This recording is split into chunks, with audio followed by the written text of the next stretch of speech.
is the spark, the future it shows. With every discovery, humans grow. Assalamualaikum everyone. मैं हूँ Shaista Azmi, student of BA in Journalism and Mass Communication Department. मेरे supervisor हैं doctor Miraj Ahmad मुबारकी sir और mentor miss तहैयर page scholar. तो मैं शुरुआत करना चाहूँगी। Today is 28 February, today is national science day और इसका थीम है empowering Indian youth for global leadership in science and innovation for विकसित भारत। तो मेरा जो प्रेजेंटेशन टॉपिक है वो साइंस से रिलेटेड ही है। Today's my topic is newly discovered brain cells, a breakthrough in neuroscience. Introduction. तो कई सालों से साइंटिस्ट का मानना था कि हमारे ब्रेन में नए न्यूरॉन्स कभी भी जनरेट नहीं हो सकते एक डेवलपमेंट के बाद, लेकिन एक करंट की डिस्कवरी है जहां ये बताया जाता है, ये न्यूरोजेनेसिस को प्रूव करता है कि हमारे ब्रेन में एक नया सेल जो है वो फॉर्मेशन होता है और इस सेल की मदद से हम ब्रेन की मेमोरी, ब्रेन की प्लास्टिसिटी और ब्रेन से रिलेटेड जितनी भी ट्रीटमेंट होती है या न्यूरोलॉजिकल डिसऑर्डर होती है, इन सब के बारे में हम बहुत ही अच्छी तरीके से एक अंडरस्टैंडिंग हमारी जो होती है वो क्लियर होती है। Next slide. अगर हम बात करें, ये डीडी की न्यूज़ है जहाँ पे इस रिसर्च के बारे में बताया गया था और इस सेल का नाम है अवॉइड सेल। नेक्स्ट। अगर हम बात करें इस सेल की डिस्कवरी की, तो इस सेल की discovery university of British Columbia में की गई थी। वहाँ पे एक मेडिकल सेंटर था, उस मेडिकल सेंटर का नाम Jawad Mubarakian centre for brain health, जिसको लीड कर रहे थे डॉक्टर मार्क सेम्ब्रोस्की। इस अवॉइड सेल का जो डिस्कवर एंड्रियन किनमैन जो कि एक पीएचडी स्टूडेंट थे और सेकंड डॉक्टर मार्क सेम्ब्रोस्की, इन दोनों ने मिलकर इसको जो है वो डिस्कवर किया है। Discovery of new brain cells through a combination of technique. ये जो नया ब्रेन सेल का डिस्कवर हुआ है ये कई सारे टेक्निक्स का यूज करके किया है, जिसमें नंबर 1 है एनालाइजिंग ब्रेन टिश्यू, यानी कि पोस्टमार्टम बॉडीज के ब्रेन या जो ब्रेन सर्जरी में हुए जो पेशेंट्स के ब्रेन में से ब्रेन टिश्यू का इस्तेमाल किया जाता है और इसमें कई सारे प्रोसेस होते हैं जैसे कि tissue collection, fixation, sectioning, staining, microscopic examination और मॉलिक्यूलर एनालिसिस। सेकंड है जेनेटिक एनालिसिस, यानी कि इसमें एक इंडिविजुअल सेल को उसके मतलब एक्सप्रेस होने वाले जीन को एनालाइज किया जाता है सिंगल आरएनए सेल सीक्वेंसेस के जरिए से, मतलब कि जिससे जीन के एक्सप्रेशंस को पहचाना जाता है कि आखिर उसमें है क्या। थर्ड है माइक्रोस्कोपिक स्टडी, यानी कि इसमें इलेक्ट्रॉन माइक्रोस्कोपी का यूज किया गया था जिससे हम ब्रेन के टिश्यू के हाई रेजोल्यूशन के बारे में बहुत ही अच्छे तरीके से जान सकते हैं। Last one is observing brain activity which is very important. यहाँ पे माइस में मिनिएचर सिंगल फोटोन माइक्रोस्कोप को जो उसमें उसके ब्रेन में जो है वो इम्प्लांट किया गया था और उसे ऐसा बनाया गया था कि जब ये अवॉइड सेल जो है वो जब अवॉइड सेल एक्टिव होगा तो वो पूरा ग्लो करने लगेगा और वहाँ पे एक फायरिंग पैटर्न बनेगा, जिससे रिसर्चर्स को ये पता चला कि जो अवॉइड सेल है वो हमारे मेमोरी फॉर्मेशन के लिए, किसी ऑब्जेक्ट को रिकॉग्निशन के लिए बहुत ही इंपॉर्टेंट है। अगर हम बात करें अवॉइड सेल की तो इसका रोल एंड्रियन किनमैन कहते हैं कि अवॉइड सेल मेमोरी फॉर्मेशन के लिए बहुत इंपॉर्टेंट है और जब कोई ऐसी चीज जो बहुत न्यू है हमारे लिए और कोई ऐसी चीज जिससे हम बहुत ज्यादा फैमिलियर हैं तो इन दोनों के बीच में हमारे लिए डिफरेंशिएट बनाने की कोशिश करता है ये अवॉइड सेल। इसका नाम अवॉइड इसलिए क्योंकि इसका एग लाइक स्ट्रक्चर है। अगर हम बात करें इसके लोकेशन की तो ये हमारे ब्रेन के हिप्पोकैम्पस में पाए जाते हैं और ये ह्यूमंस, माइस और मैमल्स में पाए जाते हैं। एक्टिवेशन, ये हमारे मेमोरी को ट्रिगर करता है, यानी कि जब कोई चीज हम बहुत महीनों बाद या बहुत सालों बाद देखते हैं तो उस चीज को उस ऑब्जेक्ट को हमें रिकॉग्निशन के लिए बहुत इंपॉर्टेंट होता है। उसके बाद एंड्रियन किनमैन और डॉक्टर मार्क सेम्ब्रोस्की कहते हैं कि न्यूरोलॉजिकल डिसऑर्डर डिजीज जैसे कि Alzheimer disease, autism spectrum disorder या एपिलेप्सी, इन सब के ट्रीटमेंट के लिए ये अवॉइड सेल बहुत ही ज्यादा हेल्पफुल है। At the last is conclusion, ये न्यूरोसाइंस के एडवांसमेंट को दिखाता है और ये ब्रेन से ट्रीटमेंट के लिए बहुत ज्यादा हेल्पफुल होता है। और उसके बाद फिर रेफरेंस है जिसमें मैंने जहाँ से पढ़ा है वो मैंने विकिपीडिया सब चीजें दी है यहाँ पे। Thank you. एक क्वेश्चन है मेरा जी, यूनिवर्सिटी ऑफ ब्रिटिश कोलंबिया किस देश में? सर क्या मेरे को और क्वेश्चन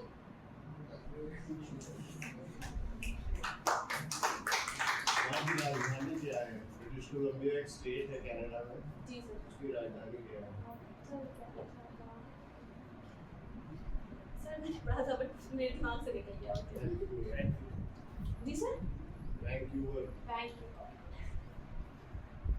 ऐसे ही सबसे खास बात है कि जब भी हम कोई नई चीज देखते हैं तो वो हमें मतलब उस चीज को समझने में ट्रिगर करता है, हमारे मेमोरी को ये ट्रिगर करता है और ये अडल्ट एज में आके मतलब ये ग्रो करता है हमारे सेल में। इसको क्या क्वेश्चन पहले इससे पहले हमारे ब्रेन में कौन सा सेल है? दो था। ओके दो था, एक ग्लायल सेल था, दूसरा न्यूरॉन था। न्यूरॉन इंफॉर्मेशन के लिए होता है, ग्लायल सेल ये न्यूरॉन में हो रहे जितने भी से जियोलॉजिकल स्ट्रक्चर को कंबाइन करता है, लेकिन इस ओवॉइड सेल के बारे में किसी को भी पता नहीं था, क्योंकि ये अडल्ट एज पे हमारे ग्रो करता है। अडल्ट एज में वो भी कब होता है, एक्टिव होता है जब हम किसी नई चीज को, फॉर एग्जांपल जब मैंने ये फर्स्ट टाइम ये टॉपिक देखा था तो उस वक्त मेरे ब्रेन में कुछ ट्रिगर हो रहा था कि चीज है क्या, तब ये सेल जो है वो एक्टिवेट करता है। Thank you so much. पिछले हफ्ते मैंने यूनिफॉर्म सिविल कोड पर बात की थी, पहले पार्ट पर जिक्र किया था, क्योंकि ये टॉपिक इतना वसी है कि एक से कहना थोड़ा मुश्किल। तो बेसिक आइडिया देता हूँ। पिछले हफ्ते मैंने आर्टिकल 14 की बात की थी, मैंने यूसीसी की बात की थी, उसके बैकग्राउंड की बात की थी। यूसीसी क्या है कि जिस तरीके से क्रिमिनल लॉ सभी लोगों के लिए बराबर है, उसी तरह से एक ऐसा कानून होना चाहिए जो सभी लोगों के लिए बराबर हो, जिसको सिविल लॉ जो यूसीसी अभी है नहीं है, उसको लाने के लिए ये सारी चीज़ें हैं। तो जब आज़ादी के बाद हिंदुस्तान में ये बात हुई थी कि यूसीसी आना चाहिए, लेकिन चूंकि उसको बंटवारा हुआ था और हिंदुस्तान के पास इतना पैसा नहीं था और भी बहुत सारी मुश्किलात थी जिसके बिना पर यूसीसी लाना मुश्किल था, तो कहा गया कि इसको बाद में लाया जाएगा। फिर अचानक ऐसा क्या हुआ जिसके बाद यूसीसी की डिमांड बढ़ने लगी। तो शाह बानो का केस एक टर्निंग पॉइंट है, जहाँ पर एक 62 साल की औरत को अपनी शादी के 40 साल के बाद उनके हस्बैंड ने तलाक दे दिया, जिसके बाद वो कोर्ट का दरवाजा खटखटाती है, जहाँ पर सेक्शन 125 सीआरपीसी के तहत वो मेंटेनेंस का खर्चा मांगती है। 125 सेक्शन सीआरपीसी ये कहता है कि अगर किसी औरत को तलाक दिया जाए और उसके बाद वो कमाने के लायक ना हो, अपने खर्चे संभालने के लायक ना हो, तो उसका हस्बैंड उसको खर्चा देगा। तो इस बिना पर वो कोर्ट में जाती है और कोर्ट में उनके हक में फैसला आ जाता है। जिसके बाद होता ये है कि मुस्लिम पर्सनल लॉ बोर्ड, जो कि मुसलमानों की तंजीम है, वो खड़ी होती है और वो ये कहती है कि कोर्ट किस तरीके से हमारे पर्सनल लॉ में इंटरफेयर कर रहा है, उनको कोई हक नहीं है।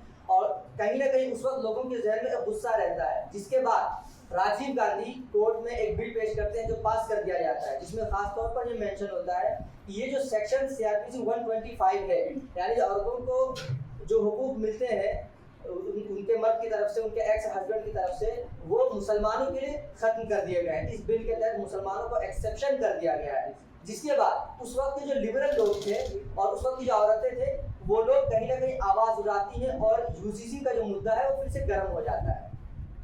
अब यूसीसी का फायदा और नुकसान क्या है?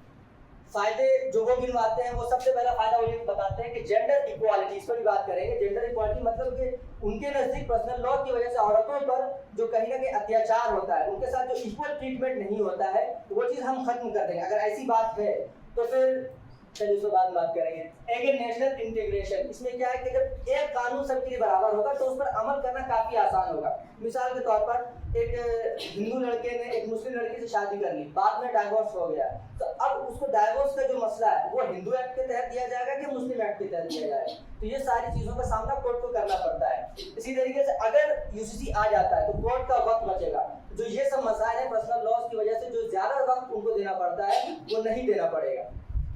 अब इसके निगेटिव की बात करें तो सबसे पहले हमारा जो आर्टिकल 25 है वो हमें ये हक देता है कि हम अपने मनचाहे मुताबिक मजहब पर अमल कर सकते हैं। उसी तरीके से हम अपने कस्टम्स जो रस्म रिवायात है उसके तहफ़्फ़ुज़ के लिए भी हम आर्टिकल 29 जिसका जिक्र मैंने किया नहीं है, उसके जरिए हम उसका तहफ़्फ़ुज़ हमें फराहम किया जाता है। अब ये कि अगर यूसीसी आप लाते हैं, सबसे पहले हिंदुस्तान चूंकि बना ही इतना ज़्यादा दुनिया में मशहूर है अपनी डाइवर्सिटी की वजह से, आप यूसीसी की वजह से इसकी डाइवर्सिटी को खत्म करना चाहते हैं। तो फिर आप ये बताइए तो नागालैंड के अलग वहाँ जो ट्राइबल एरियाज हैं, नागालैंड के अलावा साउथ इंडिया में आंध्र प्रदेश में एक है, आप यूसीसी के जरिए ये कहते हैं कि हम कजन मैरिज को खत्म कर देंगे, लेकिन आप ही के हिंदू कल्चर में आंध्र प्रदेश में ऐसी कम्युनिटीज हैं हिंदू की जो कजन मैरिजेस करती हैं। आप कहते हैं कि 4-5 शादियों को खत्म कर देंगे, वहीं पर नागालैंड में ऐसे कबाइल हैं जहाँ एक औरत मल्टीपल हस्बैंड रख सकती है। इसी तरीके से जितने भी नॉर्थ ईस्ट है, मेघालय है, मिजोरम है, सबकी अलग अलग कस्टम्स हैं। और आप अगर यूसीसी उन पर थोपोगे, चूंकि उनके जहन में भी ये चीज़ बैठी हुई कि मेजोरिटेरियन के हिसाब से आप कानून बनाओगे, तो उनके जो कस्टम्स रिवायात हैं वो खत्म हो जाएंगे, जो कहीं ना कहीं इसके एक नेगेटिव में आता है। अब अभी आपने उत्तराखंड में हुकूमत ने उत्तराखंड में यूसीसी बिल लाया, यूसीसी पास किया, यूसीसी कानून लेके आ गए। इसी तरीके से गोवा में आज़ादी से पहले यूसीसी था। अब चूंकि आज़ादी से पहले आप वहाँ पर यूसीसी लेके आ चुके, इसका मतलब सारी चीज़ें अब तक सही होंगी, लेकिन वहाँ का वहाँ के कानूनी औरतों के लिए ये है कि अगर मर्द शादी के बाद एक्स्ट्रा मैरिटल अफेयर में इन्वॉल्व होता है तो फिर औरत उसको उस वक्त तक तलाक नहीं दे सकती जब तक उसके इस बारे में सबको मालूमात ना हो जाए, वायरल ना हो जाए। लेकिन वहीं पर अगर औरत शादी के बाद किसी और एक्स्ट्रा मैरिटल अफेयर में इन्वॉल्व होती है तो मर्द फौरन उसको तलाक दे सकता है। तो आप खुद बता दें कि जो यूसीसी आजादी से पहले लागू था उसमें अभी तक इक्वालिटी नहीं आई है। और उत्तराखंड की आप बात कर रहे हैं तो फिर आपने उत्तराखंड में यूसीसी लाया तो सबके लिए सेम कानून होना चाहिए। फिर आपने कबाइल को ट्राइबल एरियाज को किस तरीके से एक्सेप्ट कर दिया, अलग कर दिया कि ये यूसीसी ट्राइबल एरियाज पर नाफिज नहीं होंगे। तो यूसीसी अब क्या है समझ नहीं आ रहा।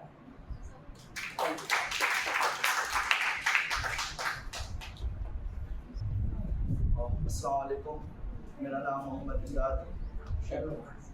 मैं जिसके अंदर प्रेजेंटेशन तैयार किया हूँ वो मेरा अहमद मुबारकी सर है और तैयद आफी।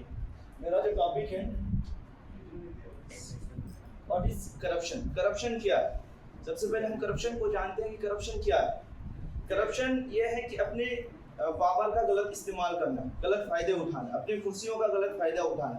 जैसे कि कोई कंपनी में, जैसे गवर्नमेंट कंपनी में कोई है और किसी को किसी चीज़ की ज़रूरत है, जैसे कि किसी को पेंशन की ज़रूरत है, लेकिन उनके पास वो ऑफिसर के पास वो जाते हैं और वो कहते हैं कि मेरे ये काम फंसे हुए हैं, आप मेरे काम को कर दीजिए। लेकिन वो गवर्नमेंट ऑफिसर कहते हैं कि जब तक आप मुझे 2000 या 3000 नहीं देंगे तब तक मैं इन पैसों इन काम को मैं पास नहीं करूँगा। ये होता है करप्शन। ऐसे भी बहुत सारे करप्शन है जो हम कुछ चुनिंदे करप्शनों पर बात करेंगे। जैसे इंडिया रैंक देख सकते हैं 96 पर है करप्शन पे, 2024 की रिपोर्ट है इंडेक्स के। बैंक करप्शन एक ऐसे करप्शन है जो आए दिन हमें कहीं ना कहीं मिल जाते हैं देखने के लिए। जैसे कि रिश्वत लेते हुए पकड़े गए, ये 17 फरवरी के शायद बैंक के जो कर्मचारी हैं वो रिश्वत लेते हुए पकड़ा गया। आई थिंक एक करप्शन मैंने अपने आंखों के सामने देखा है जो मैं बयां करना चाहता हूँ। एक वक्त था लगभग 2021 की बात है कि मेरे अब्बू कहीं बाहर थे और मुझे पैसे की ज़रूरत थी और क्या कहते हैं कि अब्बू बाहर थे तो पैसे मेरे पास थे नहीं और किसी को देना था।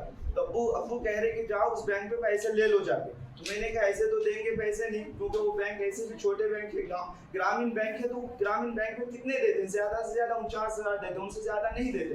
अब्बू ने कहा चेक लेके जाओ और सिर्फ चेक दे दो, उसके बाद मैं बात कर लेता हूँ। मैंने जाके मैं बाहर खड़ा हूँ, अब्बू को कॉल किया हूँ कि मैं बैंक के बाहर खड़ा हूँ। तो अब्बू ने उन्हें फ़ौरन कॉल किया। फिर अब्बू के कॉल फिर वहाँ से आदमी उठ के आया और कहा इस नाम के कोई बंदे हैं? जी मैं हूँ यहाँ। बोला अंदर आ जाए। मुझसे पहले बहुत सारे लोग वहाँ पे खड़े थे। आई थिंक मैं 2 बजे गया हूँ, आई थिंक 11-10 बजे बैंक खुलती है। उस टाइम से आदमी खड़े थे, मुझे फ़ौरन अंदर बुलाया और अंदर बुलाने के बाद मेरा 3 मिनट में मेरा काम हो गया। मुझे 3 लाख दिया, जबकि उस बैंक पे 49,000 से ज़्यादा नहीं देख सकता और 3 लाख के अंदर से 500 रुपया वहाँ से खींच लिया गया। मैंने उनसे पूछा कि पैसे इसमें कम है, तो कह रहा आप अपने अब्बू से बात कर लीजिएगा। मैंने अब्बू को फ़ौरन कॉल किया तो अब्बू ने कहा ठीक है आप वहाँ से आ जाओ।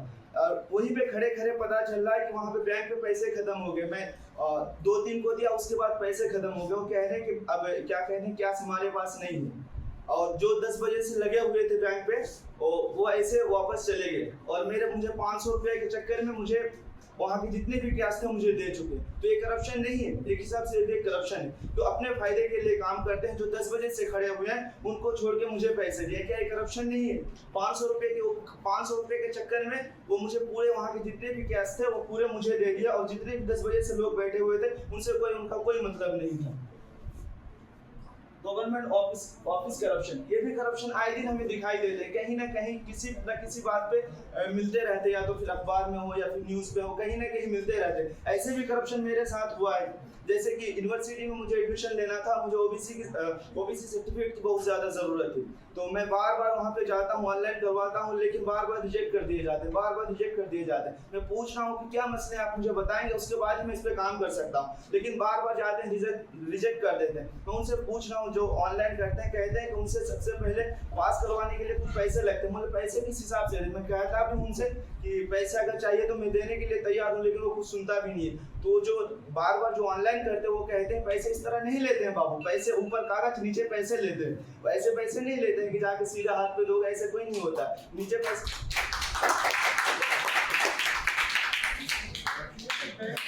किया है क्या तुम करप्शन पैसा नहीं बने? करप्शन को आई थिंक मुझे जरूरत है इन चीज़ों की। क्या सिर्फ गवर्नमेंट ऑफिसर करप्शन करते हैं? अगर वो नहीं करते तो हम भी नहीं करते, अगर वो चांस हमें मौका नहीं सुबह देते। का 9 बजे का क्लास का टाइम है, PPT प्रेजेंटेशन का, अगर कोई 9 बजे नहीं आ रहा तो वो करप्शन में है या नहीं?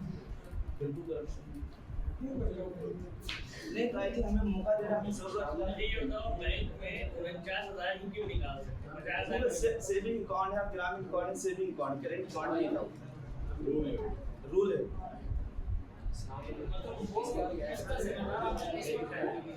ऑफिस में मुसीबत ठहराएंगे, कहीं ना कहीं उसको ज्यादा ठहराएंगे, कहीं ना कहीं हम भी है, लेकिन हमें जरूरत है, अगर वो नहीं देगा तो हमें कहीं ना कहीं ज्यादा और शहर जाके निकालना पड़ता है, लेकिन वो हमें दे रहा है तो हमें तो लेना ही, वो हमें शहर जाना होता है, अब शहर नहीं गए हमने मौका दिया तभी तो करप्शन। आप करप्शन की बात खत्म कैसे होगी? खत्म कैसे होगा? आ ही रहे हैं। इंशाल्लाह आप ईमानदार हैं, करोगे वही किसी वजह से और भी मौके अपने आप को ईमानदार मानते हैं, करो। अभी के लिए तो फिलहाल ईमानदार है, बाद में मौके के हिसाब से देखेंगे। मेरा नाम मुशर्रफ है और मैं ये एजेंसी का पंचायत सेक्रेटरी। मेरा टॉपिक है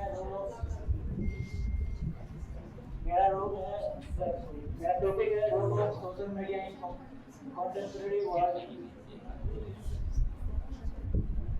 इसके कुछ इम्पैक्ट और बेनिफिट और चैलेंजेस हैं जो मैं बताना चाहता हूँ। सोशल मीडिया जो है आज के दुनिया में बहुत बड़ा रोल प्ले कर रहा है। इसने हमारे कम्युनिकेशन करने के और इंफॉर्मेशन वगैरह शेयर करने के तरीके को बदल दिया है।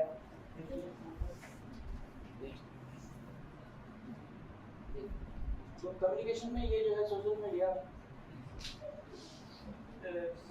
की मदद से लोग अपने दोस्तों और फैमिली के साथ इजीली कॉन्टेक्ट रह सकते हैं, चाहे वो कहीं भी हो, किसी तरीके से वो कुछ टैब्स की मदद से अपने मतलब कम्युनिकेशन कर सकते हैं, जैसे फेसबुक, इंस्टाग्राम, व्हाट्सएप।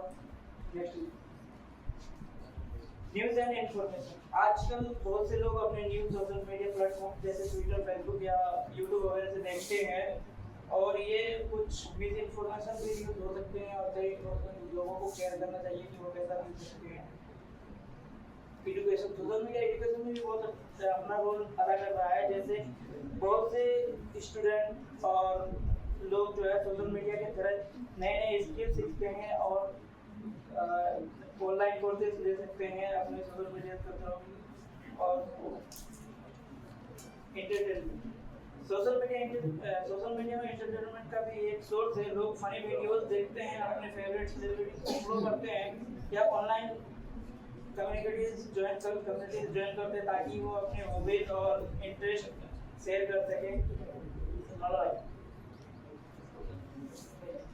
और इसके कुछ चैलेंजेस है। सोशल मीडिया का बहुत बेनिफिट है लेकिन इसके कुछ डाउन साइड भी है। ये एडिक्शन, साइबर बुलिंग या मेंटल हेल्थ इशू जैसे एंग्जाइटी और डिप्रेशन का भी कारण बन सकता है। इसलिए वाइजली यूज करना।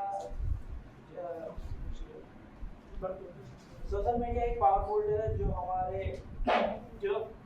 हमारे रहने, काम करने और इंटरेक्ट करने के तरीकों को सेव करता है। इसलिए पॉजिटिव चीज है।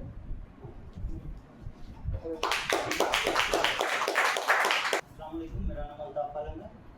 आज का टॉपिक है how to brand yourself digital.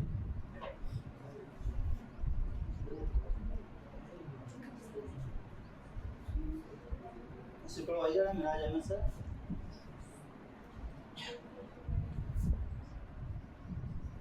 Introduction. Digital personal branding का मतलब है ऑनलाइन अपना एक पहचान बनाना जिससे आपके लोगों को आपके एक्सपर्टीज और भरोसेमंद लोगों का ले सकते हैं।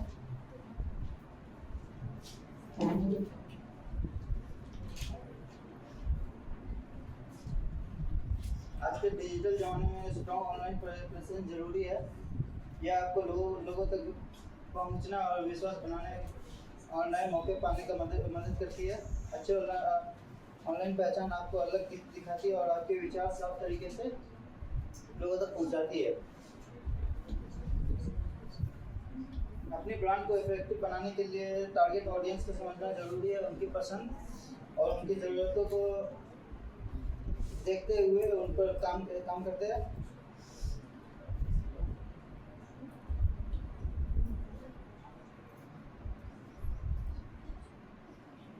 पर्सनल वेबसाइट आपके डिजिटल ब्रांडिंग के लिए एक स्ट्रॉन्ग टूल्स है। यह आपकी स्किल, एक्सपीरियंस और अचीवमेंट को दिखाता है। वेबसाइट अच्छी होनी चाहिए जो आपकी पर्सनालिटी को रिफ्लेक्ट करती है और मोबाइल और कंप्यूटर दोनों पर सही चलती है। सही सोशल प्लेटफॉर्म चुनना ब्रांडिंग के लिए ज़रूरी है ताकि आपके ऑडियंस कहाँ एक्टिव है वो आपको पता चल सके।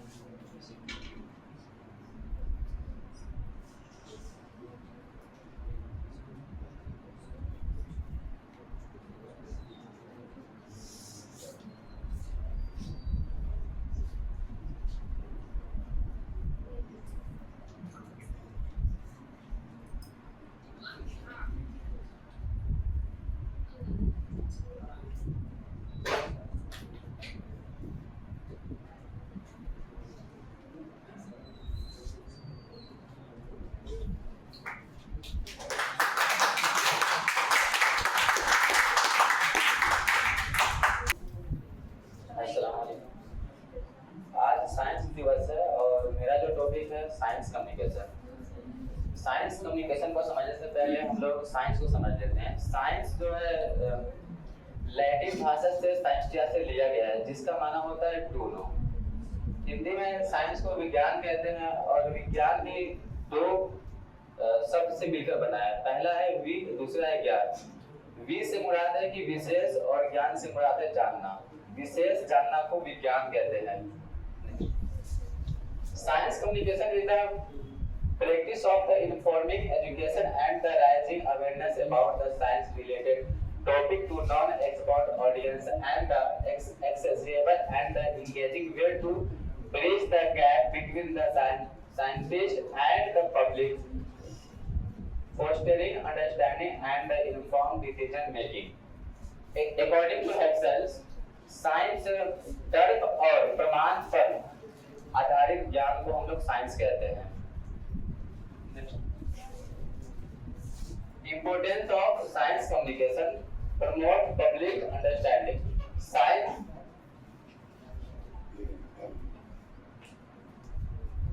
साइंस को हमें बहुत ही ज्यादा प्रमोट करना है कि जो लोग फार्मिंग करते हैं उनके लिए ज्यादा फायदेमंद रहेगा। जो लोग उद्यमी हैं, जो लोग बिजनेस करते हैं, उनके लिए भी ज्यादा फायदेमंद रहेगा। Build trust in science. Science में भरोसा कैसे पैदा करें?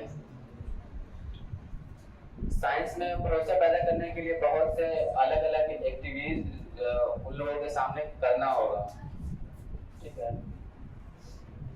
Career opportunity in science communication. आपके पास अगर साइंस का नॉलेज है तो आप साइंस जर्नलिस्ट बन सकते हैं, राइटर बन सकते हैं, रिपोर्टर बन सकते हैं, एंकर बन सकते हैं, एक अच्छा पब्लिक रिलेशन बना सकते हैं और DRDO, इसरो, नासा, अपोलो जैसे संस्थाओं में जा सकते हैं। Limited awareness of science communication as a career. Science के बारे में देखा जाए तो बहुत ही एक लिमिटेड सोर्स है, उतना भी ज्यादा साइंस अभी तक इंडिया में जागरूकता नहीं हो पाया है, तो इसको थोड़ा और इसमें बढ़ोतरी करने की जरूरत है। Balancing accuracy and engagement science communication. Conclusion पे आते हैं कि साइंस के बारे में अभी भी लोग उतना नहीं जान चुके हैं, जिसकी वजह से लोग सब साइंस जो लोग गांव समाज में रहते हैं तो वहाँ पे लोग सब जादू दिखाने जाते हैं, तो वो जादू नहीं बल्कि वो साइंस रहता है। फॉर एग्जांपल है कि आप अगर बर्फ के शिला समझ सकते हैं, बर्फ के शिला पे आप एक कटोरा में दूध डालकर अगर रखते हैं तो वो थोड़ी देर के बाद वो वाष्प मात्रा में आसमान की तरफ वो बढ़ती जाएगी। तो वो लोग जो जादूगर है वो लोग ऐसे ही करते हैं, लेकिन वो साइंस है। ठीक। मेरा नाम रुखसार बेगम है और मेरे फैकल्टी मेंटर हैं डॉक्टर दानिश खान सर, और मेरा आज का टॉपिक है गवर्नमेंट एडवर्टाइजमेंट। तो पहले हम जानेंगे introduction of government advertisement. Government advertisement वो होता है जो सरकार की तरफ से किसी भी स्कीम योजना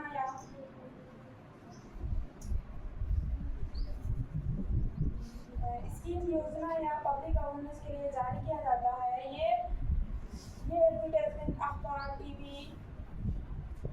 टीवी, रेडियो, सोशल मीडिया और वेबसाइट के जरिए दिखाए जाते हैं। और सेकंड है टाइप्स ऑफ गवर्नमेंट एडवर्टाइजमेंट्स।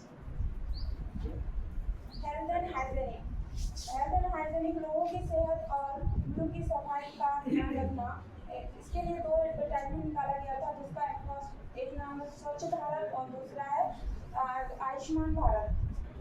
और second type of government advertisement है एजुकेशन एंड अवेयरनेस, तालीम की अहमियत को बताना। इसके लिए एक एडवर्टाइजमेंट निकाला गया था, जिसका नाम था बेटी बचाओ बेटी पढ़ाओ।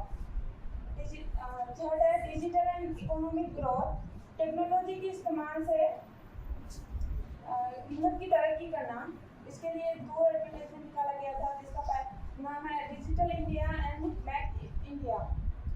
फोर्थ है सेफ एंड सिक्योरिटी, आवाम की जान माल और मुल्क को हर किस्म के खतरे से महफूज रखना।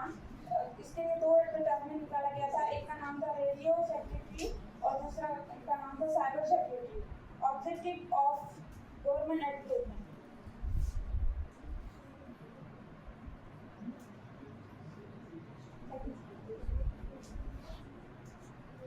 Inform citizen about policy and schemes, लोगों को हुकूमत के कानून, मंसूबे और फायदे के बारे में आगाह करना।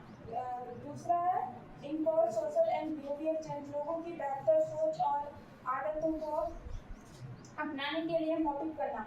और तीसरा है प्रमोट नेशनल इनिशिएटिव,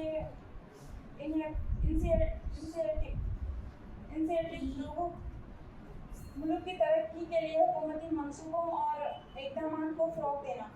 फोर्थ है इम्पोज पब्लिक वेलफेयर एंगेजमेंट, आवाम की भलाई के लिए बेहतरीन सहूलियतें फराहम करना और उनको उनमें शामिल होने का मौका देना।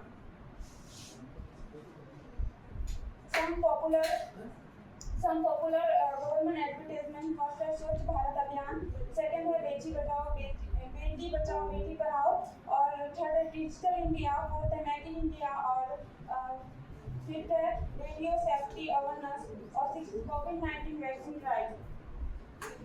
Impact of government in social media, first है इंक्रीज पब्लिक अवेयरनेस,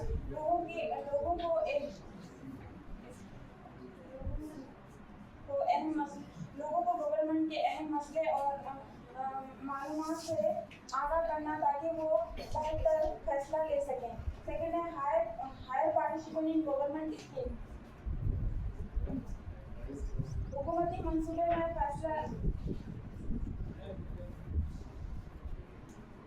हुकूमती मंसूबे से फ़ायदा उठाना और उनमें हिस्सा लेना। थर्ड है बिहेवियर एंड सोशल चेंज, लोगों की आदतों में सुधार लाना ताकि वो अच्छी समाज बना सके। Improve public health education and safety, आवाम की सेहत तालीम तहफ़्फ़ुज़ को बेहतर बनाना ताकि वो बेहतरीन ज़िंदगी गुजार सके।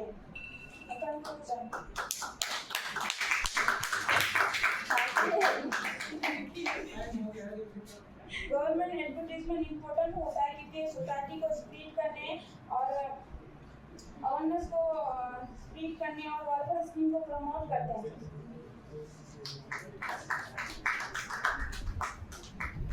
इससे ज़्यादा कॉन्फिडेंस से बात करें आपको और इम्प्रूव कर सकते हैं। अभी भी भागना नहीं, ठीक है? Very good.